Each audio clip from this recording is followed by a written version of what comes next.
Hello. Yeah, my name is Sarun from as Lori introduced, and yeah, I'm Cambodian, of course. Coming to this country in 1983, September 15. So it's almost 30 years now, but I'm still speak like Cambodian, eat like Cambodian, live like Cambodian. I'm still go back and forth like Cambodian. And I'm so happy that you all interested, want to go see what's going on in my country. And you probably learn more why we are here, you know, after you going to see like genocidal centers, you know. And every year I always come and do some presentation like this. But I realize, why should I tell you all kinds of scary things about our life going through communist regime while you are going next couple of months to that place, you know. It's not fair. And so I'm trying to shorten up without telling you a lot of nasty things of my life I gone through. Yeah. As long as you want, Sarun. Yeah. Cutting short without talking a lot about communists, about life, because I seen a lot of my Cambodian friend and respect people like him around here. He probably can tell, and you know, you a lot more than me.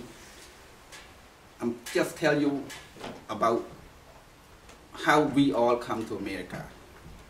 And you probably see the movie Come to America. You see Eddie Murphy coming with his own money, you know.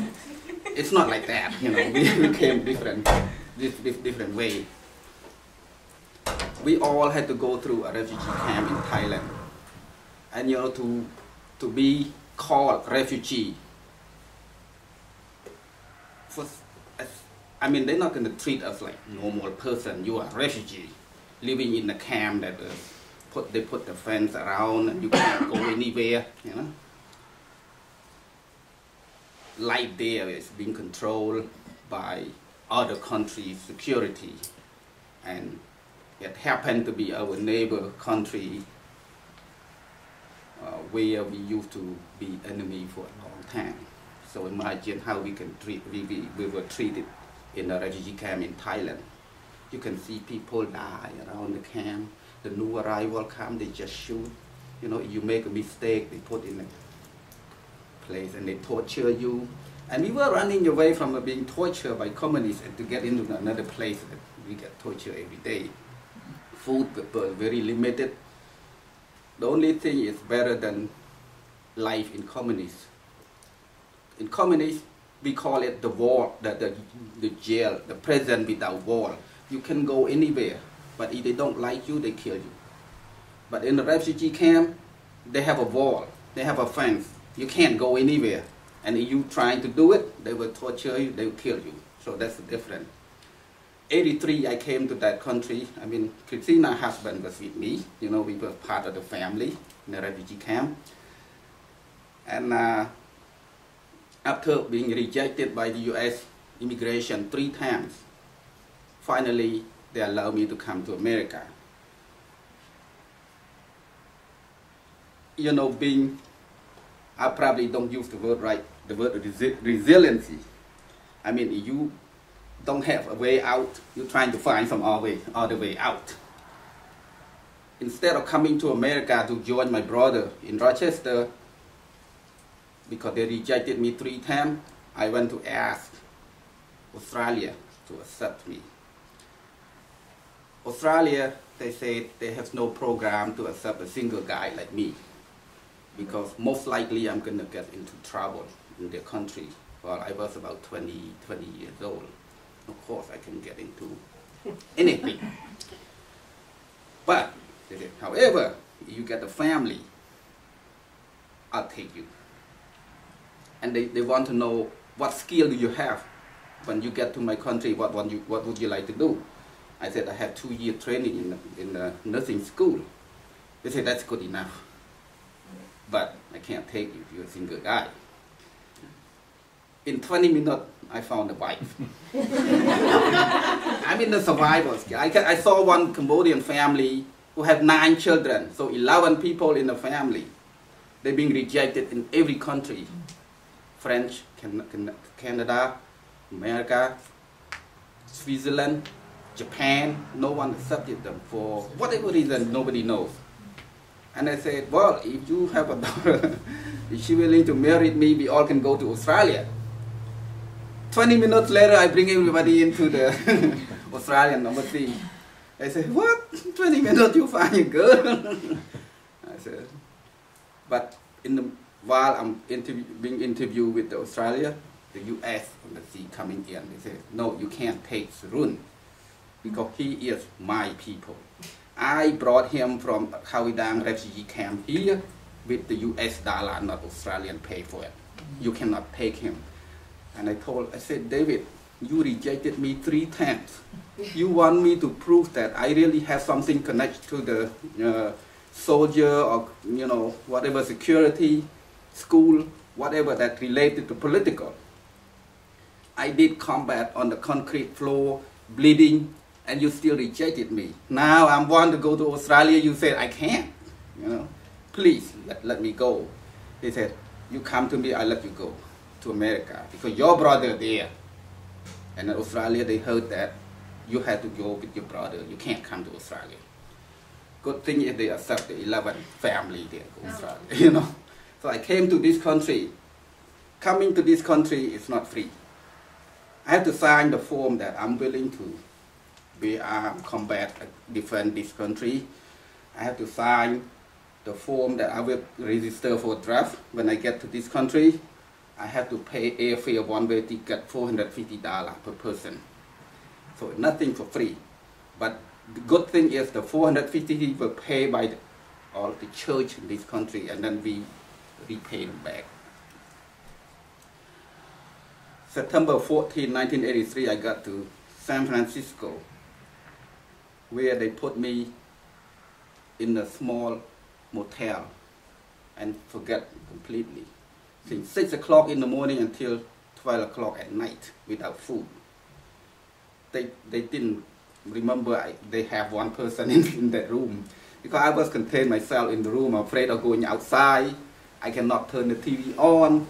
I don't know how. I did not sleep on the bed. I slept on the floor. Well, carpet was nice enough for me. Because I'm afraid that they charged me more than $450. I didn't know it was part of the deal, And there was a little boy that was adopted by American family. He was about 9 years old. Have nothing. A pair of sandals, one blue, one red, coming with me. And before midnight, the family came and picked him up from the hotel. The guy did not want to go. He wanted to come with me, and he cried like everybody would just get out from the room and look at the little boy crying, don't want to go with the American family. It was broken my heart, I did, So I came to Rochester, start working for IMAA, it's the Intercultural Mutual Assistance Association. It was my dream to continue helping people. And my job was to help new arrival from all over the world. Doesn't have to be Asian, it can be Iraqi, Russian, Bosnian, Somali, Sudanese. I have been doing that job for 26.5 years. And I'm proud and I'm happy what I have been doing in that agency. And finally, in July last year, they lost the grant, so they let me go. They let me off. Currently, I am doing 2 good things. That's what I thought.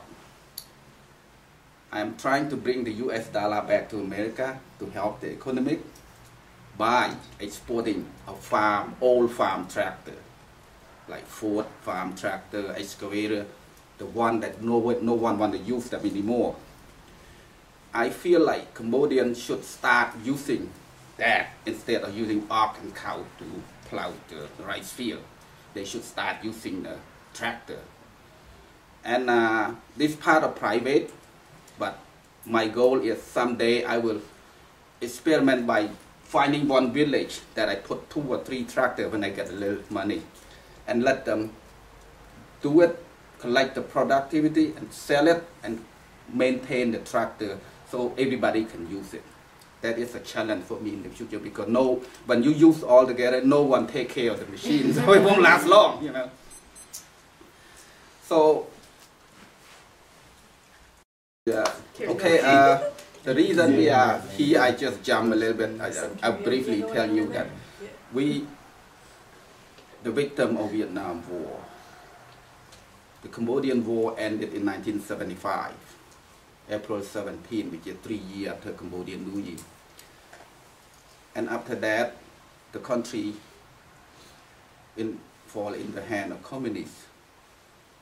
I don't know why and who behind that group. We lost over 2 million people in 3.5 years. Imagine body everywhere. You probably go and see, when you get there, you see genocide center, you see they stack the skeleton heads, you know. Lord will probably take you around. And it's just a portion of it. It's everywhere. And part of my survival is to go and look at the pile of body, because when they kill, they still have ring, they still have, you know, watch, necklace. And if I can get the gold, I can exchange for food, because there's no food to eat at all. Very, very, very little. You can eat fried rice at Chinese restaurant. It's real rice. Over there, it's a porridge that you can almost count how many grains of rice in one bowl that you get. The only good thing in communism is you don't have stress. You just work and get fed. Little food, but you don't have to worry about tomorrow. But you're scared. Maybe you get killed tomorrow, but you don't have to worry what's going on tomorrow. So that's where we all survive. It's so many stories. You can check out the killing field. Killing field is not even compared to my life in communism. But it is horrible enough that you ask why people do this to people. So you check out the killing field, you'll find out. That was the reason why we escaped.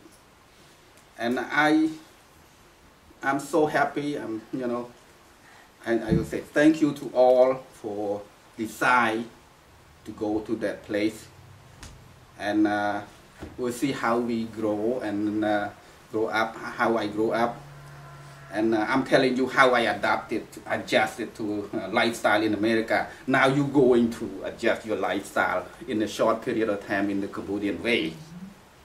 And I hope that you would come back, have some story and experience to tell, including my children, that we all should appreciate life in America.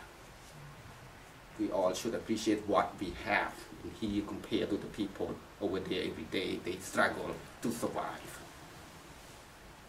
That's all, my presentation.